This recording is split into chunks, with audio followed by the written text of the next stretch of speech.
Hey y'all, it's your girl, JiggaJadah, and welcome to the JiggaJadah Podcast. It's the kickoff day one. I told y'all I was gonna get a podcast, so here we are, I'm just here to talk shit. It's like, no. So today's my first episode, and we're gonna talk about gatekeeping blackness, because first of all, Black History Month is tomorrow, so actually Monday, there we go.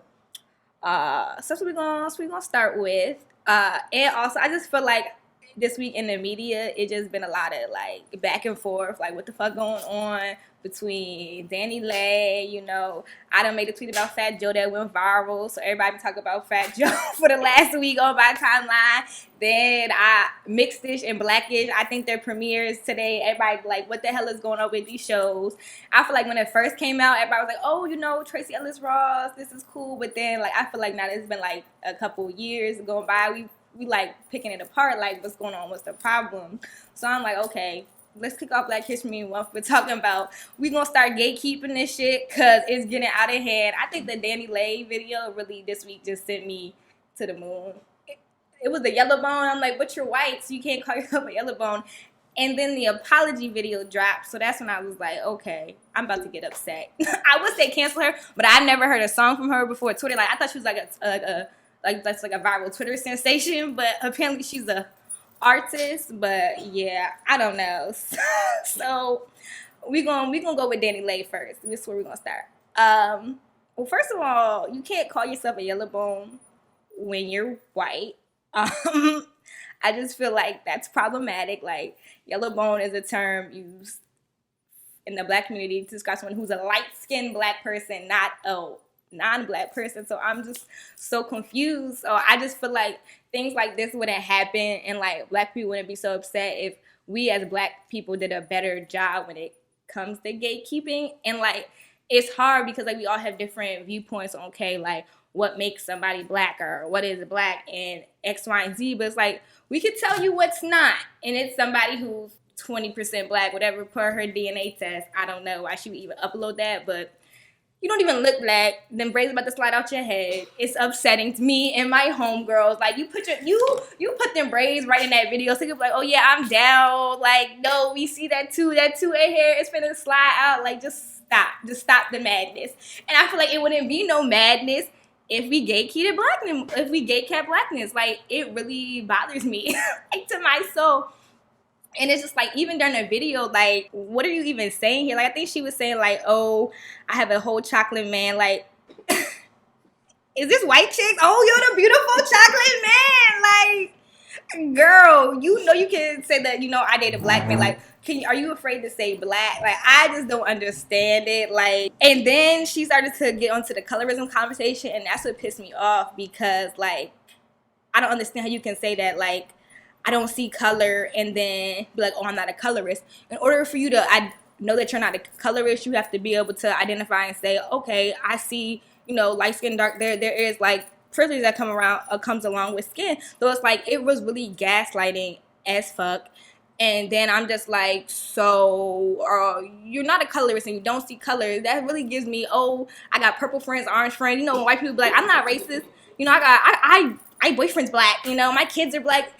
They be the most racist white women with their kids be Black. Jaden's mom with the haircut, like, I don't know. But I think it's the end of the video that really, like, got to me. She was like, skin isn't something I see. It's not something that I look at. I don't live for the internet because people don't know me. First of all y'all celebrities live for the internet. Y'all literally will pay blogs and shit to report on y'all stories. So please stop lying like you don't live for the internet, but we can get on that another day. And she was like, so that's why I thought it was important to speak on, because you don't know me. It's let me tell you guys what I meant by this. Hopefully you guys can watch it with the open. So I think it was in the beginning of the video. She was like, hey guys, it's DaniLeigh. I think that's how you say that child name. I don't know, whatever. I'm about to call her D.O.Hebly. Like, I don't know. I just want to address what's going on with me right now. I think it's super important because I definitely feel super misunderstood. My song Yellow Bow was what he want. I think people twisted into thinking like I'm trying to bash another woman, another skin tone. That was never my intention. It wasn't brought up like that. I never looked at my skin as a privilege. And that's where it all went left for me. I never looked at me like, oh, I'm better than somebody because of my skin tone. I seen brown skinned women flaunt their skin all the time in music. Why can't I talk about mine? And strike two. You look at me, I'm light skinned. Strike 3. You're not yellow. You're not light skinned. You're white. So there. So I wasn't something I looked at so deeply. Which is I can see why people would take it deeply. So I understand. I'm sorry. So I'm confused. So you didn't see that as that deeply, but you see how people can take it deeply. But it's real. That's where it became to get the gaslighting. You should just say, I'm sorry. I was wrong. But here we go with the gaslighting shit. I wasn't sensitive to the topic when I wrote my comment.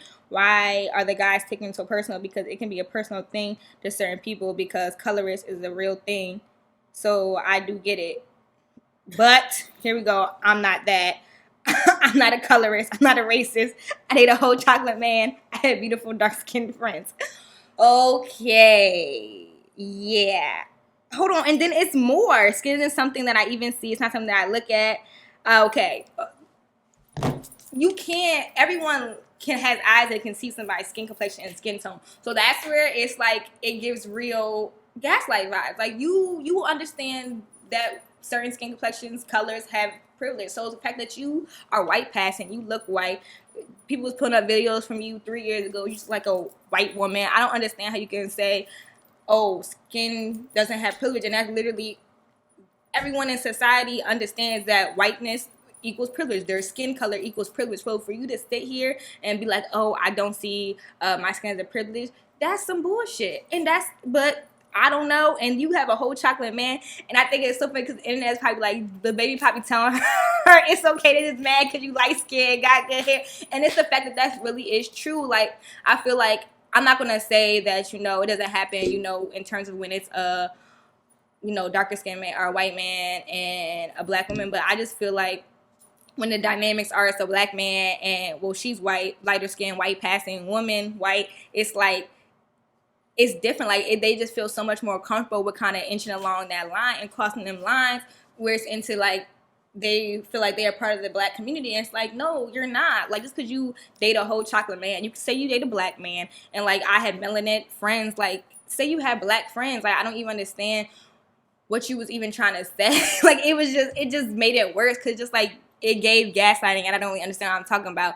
And that really bothered me. And I don't know if it's like interracial relationships, cool, do what you want, but I feel like those lines are always crossed where it feels like, oh, you can make a song called Yellowbone, just like, well, Yellowbone, that's what he wants. Like, you already know that there's privilege attached to lighter skin, yellow bone, whatever. So for you to bring up, people make songs about being brown skin, like, and to make it seem like it's equal and it's the same, it's really not. Like, it's not the same. And if you go through every artist, yellow bone, that's literally what everyone has heard for the last 20, 30 years. So yeah, who made a song about Beyonce, brown skin girl? I don't know no other rapper that's out here like, oh, I want a brown. Like, no, it's always promotion of lighter skinned women. So for you to sit here and again add to that, and you're not even a black woman, that is where I'm going to draw the line. Like, you are literally adding to the colorism and the colorist that we are trying to break down, and you adding that because like, oh, my man likes that. Like, nah, fuck that.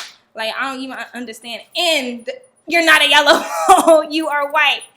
So I just feel like if we were more strict when it came to gatekeeping and blackness, like, I understand, like, I could see even when it comes to the biracial conversation, that's touchy and that's different because everyone has different opinions on that. But we can get to that later. But when we talk about this situation where it's a clear white woman, like, it's just like, yeah, everyone wants to.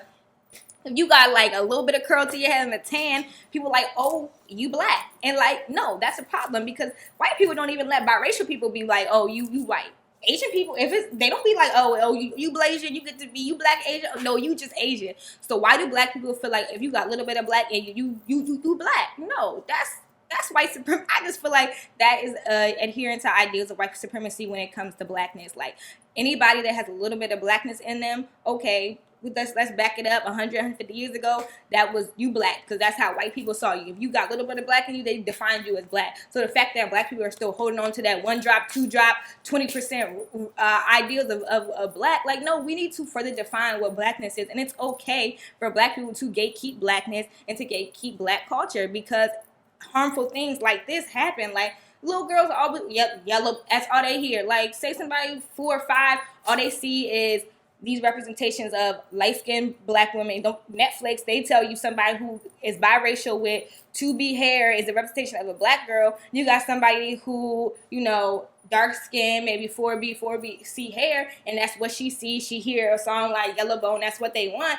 And it's like, first of all, the fact that you are even adding to the colorism and you're not black, like that is like very disrespectful to me. And I just feel like you need to gatekeep blackness.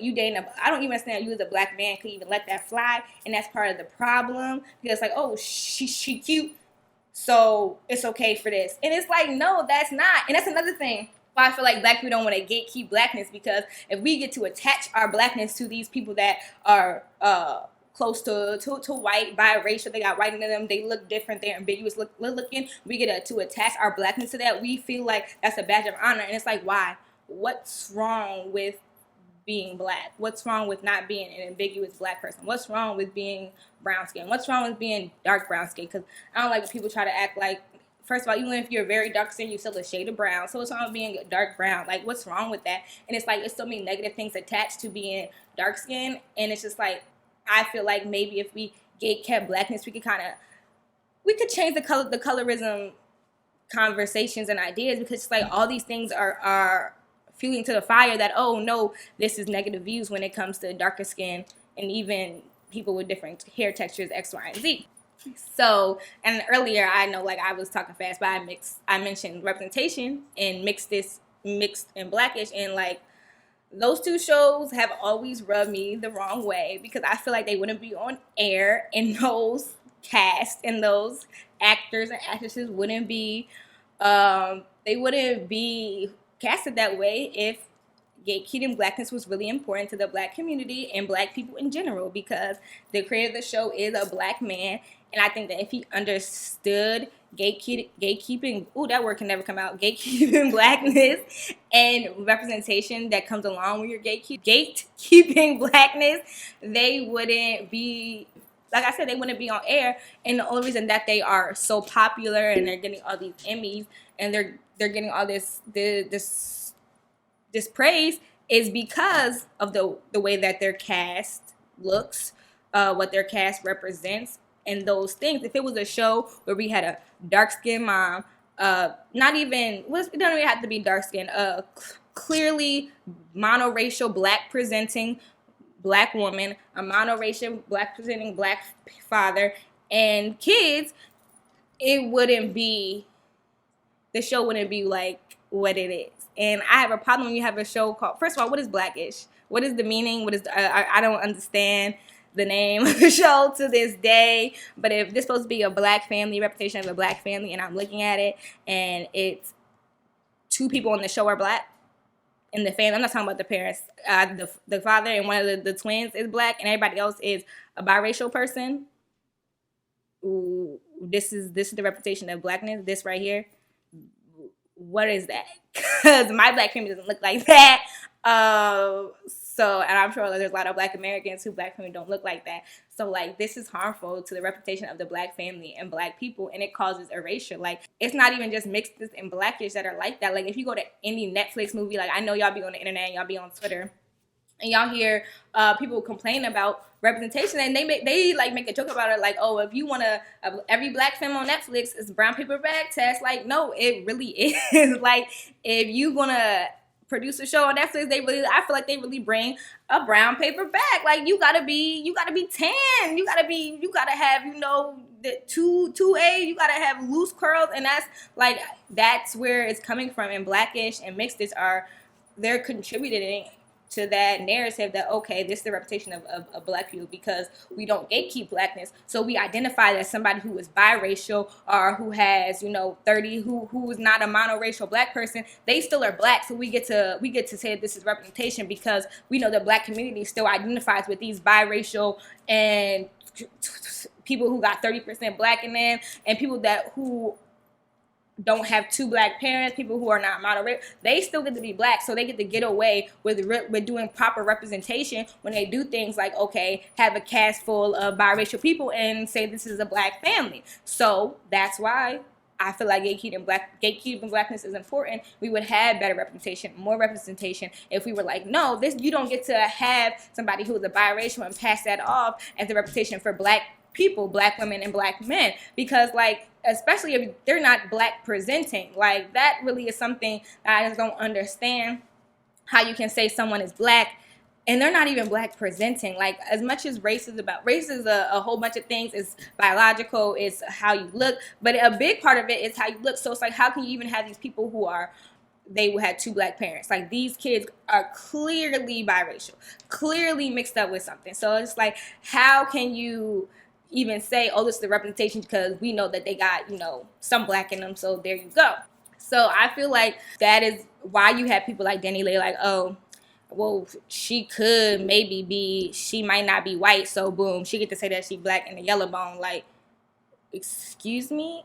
Like, I'm offended as a black woman. I'm offended by all these. It's just like, growing up, I'm trying to think, like, when I thought about I don't know if it's like, when I was growing up, we had shows like Moesha, like All of Us. Like, these were black family shows. Like, even like Family Matters was like reruns, but it's like, even Family Matters, Fresh Prince, like even the Parker. Like, these were black shows with black people. So I don't know where the turn came, where it's like, okay, now everything on TV is gonna be like it's gonna be some interracial, biracial, one black parent, and it's just like, okay. And well, it's just like the woman, if you look at it, like, the woman is always the lighter skin, the biracial, and the man is always a black man. Like, why is that? Like, think about how that affects black women in colorism. Like, why is it showing that, okay, this is the reputation of black women, and we already know that being a black woman is so much intersectionality that goes along with that. So the fact that this is what you are choosing to represent as black women, like, that is so harmful to black women and black girls, and the understanding of race, colorism, and womanhood, and all those things. When you're a black woman, you feel like you're not this and you're not that, and because this is what they told you is beauty. This is black representation. This is black beauty, and it's just like, you don't look anything like that. So I just feel like if we gatekept blackness, we could force better representation. We could stop the erasure, because just like, it is definitely an erasure of it. It's been happening. Like, if we even look at the names I just showed, like, look at D, and then look at Tracy Ellis Ross, who on black. It's like, no, like, it's like we are watching the erasure of the black woman as each decade goes by. Like, next we're gonna have the white Puerto Rican, and still gonna have somebody look like J-Lo talk about this is the reputation of a black woman. Like, I'm not talking about Afro-Latino, I'm talking about white Latinos. There's gonna be talking about, oh, they not white, but this is gonna be the black woman. Like, no. So I just feel like we need to do a better job of gatekeeping if we don't want to keep seeing the erasure of our black woman. It's really bothersome. I just can't believe this. Like, and now that I made a mention about white Puerto Ricans and black Puerto Ricans, because apparently I don't know nothing about that girl.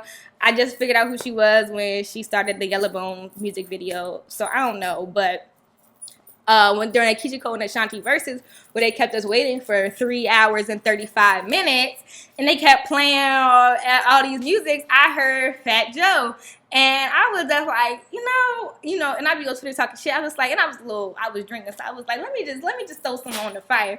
So I made a tweet about Fat Joe, and I was like, I don't even forget that y'all was letting Fat Joe say nigga back in the day. and like with Fat Joe remodeling his back, that used to be on BT, MTV videos, like, I don't know, like, it's like, okay, first, this nigga had a baldy, and he had a hat on, and he had some big clothes, so like, I could see why some people could think he was an Afro-Latino, but then, I don't know if the TV got better, but then I feel like as time went on, people were like, I think Fat Joe is white. And then I think like a couple years back, somebody posted a picture of him from Shade Room, somebody posted a picture of like his kid picture, and I'm looking at this man, I'm just like, this is a white man. Like, this is crazy. Like, can y'all see this? Like, my hands is ashy because y'all know it's COVID and you gotta wash your hands 24/7. This is a Caucasian. So yeah, when I heard him, I don't know what song he was singing. I think it was Rockaway Lean Back. And I was like, niggas, I was like, antsy. So I tweeted like, y'all was letting Fat Joe say nigga. Like, that's a white man, but we're gonna circle back to that because I was focused on Keisha Cole and Ashanti being 3 hours late. And like, y'all don't want to even, like, the shit that people was responding and saying to me, I was like, yo, this is why we're never gonna be free. Like, we're never gonna get nowhere. Like, somebody literally said, oh, he from New York City. Like, that's what that everybody in New York City can say nigga. I'm like, so demographic where you grow up equals your race, like geography equals you being black. I'm confused. Like, what? I was like, all right, that's a problem right there. And then somebody else was like, oh, Fat Joe so crack, he can say nigga. I was like, so drug dealing equals blackness.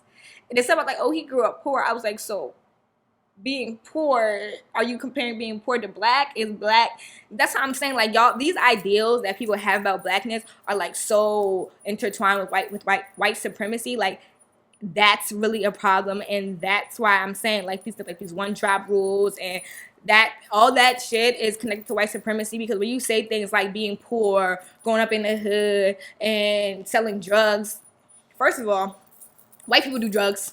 Asian people do drugs. Everybody do drugs. Everybody sell drugs.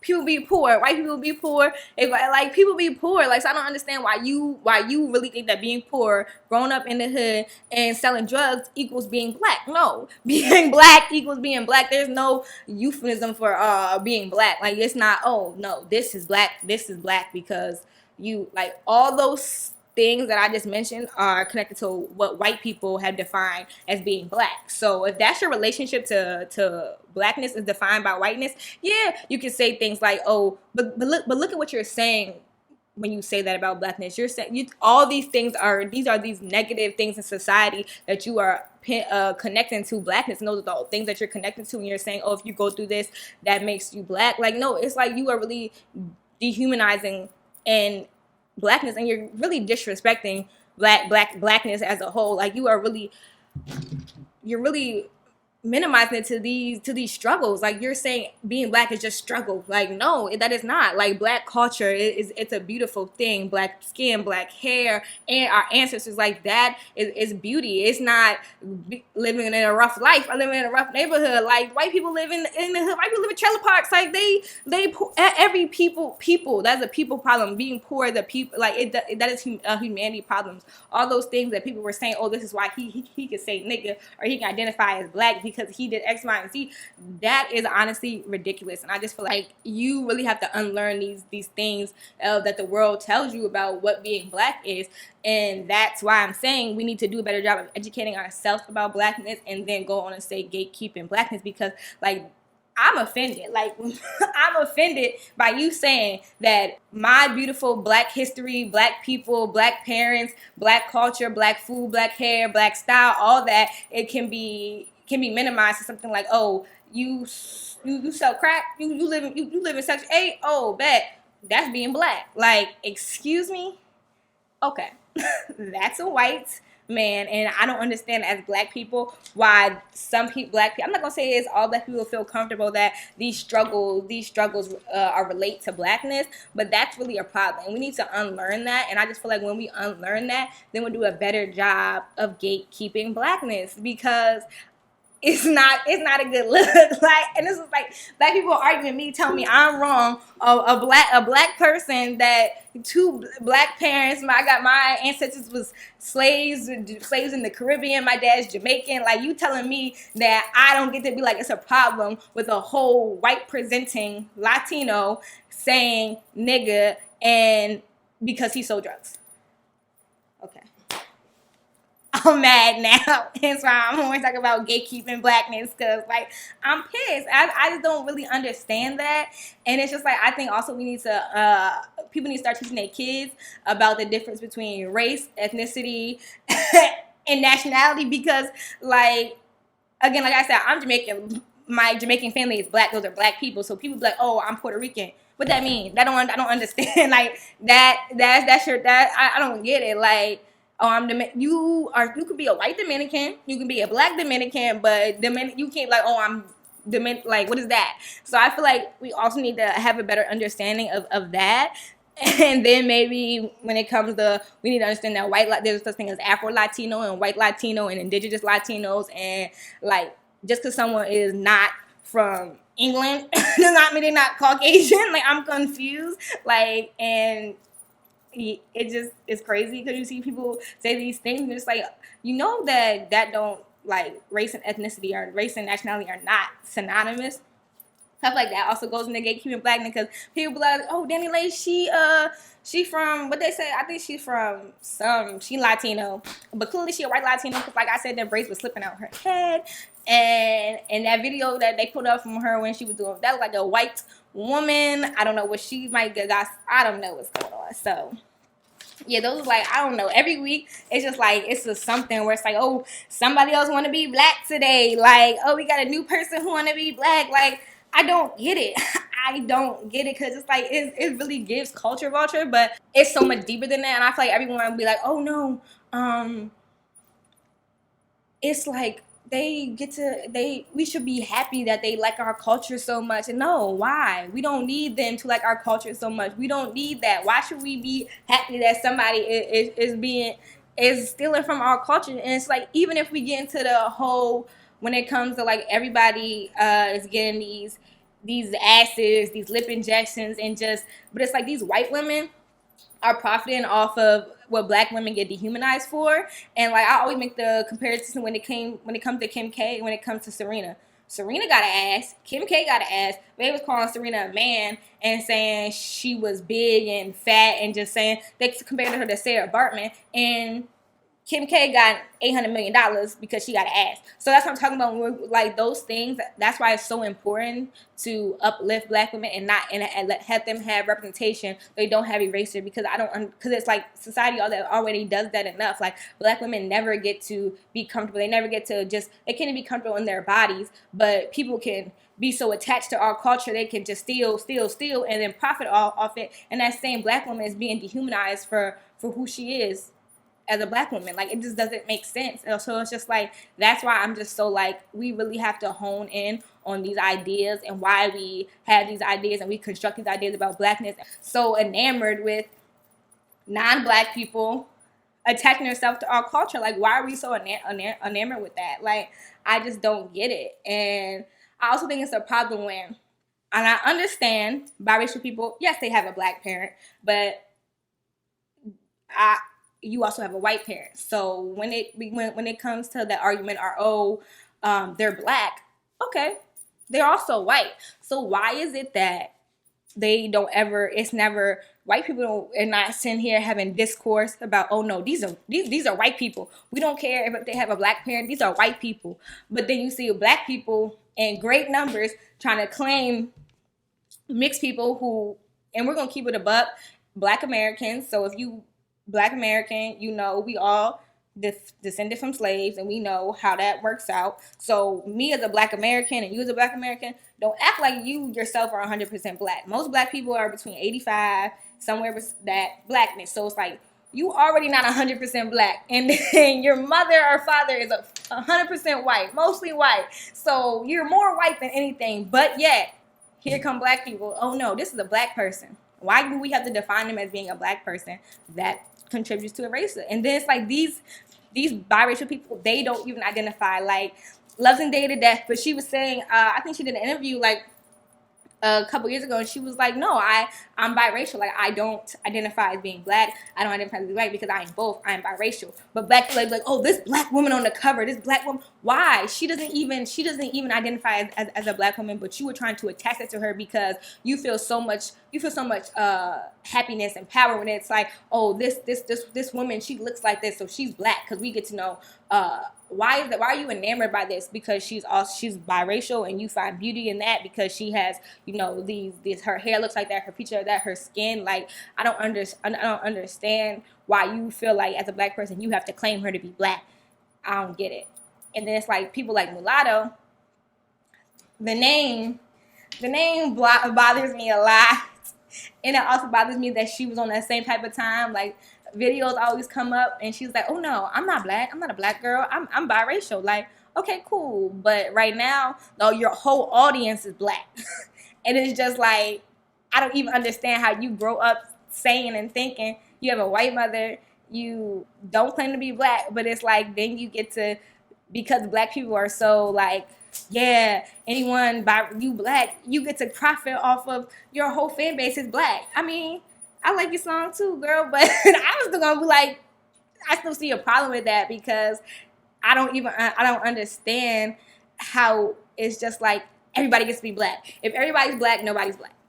And I like, if everybody's black, nobody's black. So then there goes our culture, there goes our people, there goes everything, there goes blackness. Like, everything's gonna get watered down because, like I said, if you say that this biracial woman is a black woman, then guess what? Then she's black. So then guess what? Her, even if she has a woman of kids by a white man, those kids get to be black, and then you have these white kids who are black because everybody's black, right?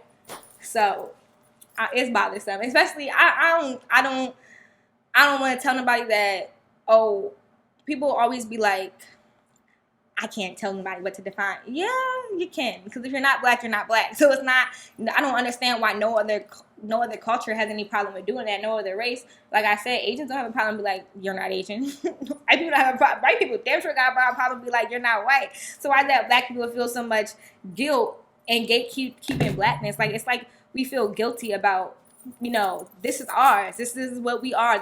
No, you don't get to do that. You don't get to just, you know, if you get to walk into a room, you get to be anything but black, then you shouldn't be able to just, you know, claim that you're black, because like black people don't have that privilege. Like me, other black women, I don't understand. I can't walk into a room and be anything but black. I never have the luxury of identifying as anything but black. So my experience as a black person is not it's not the same as someone who's biracial. So we can't both be like, I don't understand. She has privilege because she is half white. So, and black people don't have that privilege of being half white and having a white parent and having that exposure to white privilege, because we not white. Like, so that's also my problem. Like, biracial people are also exposed to a privilege that monoracial black people are not exposed to. So yes, your biracial people.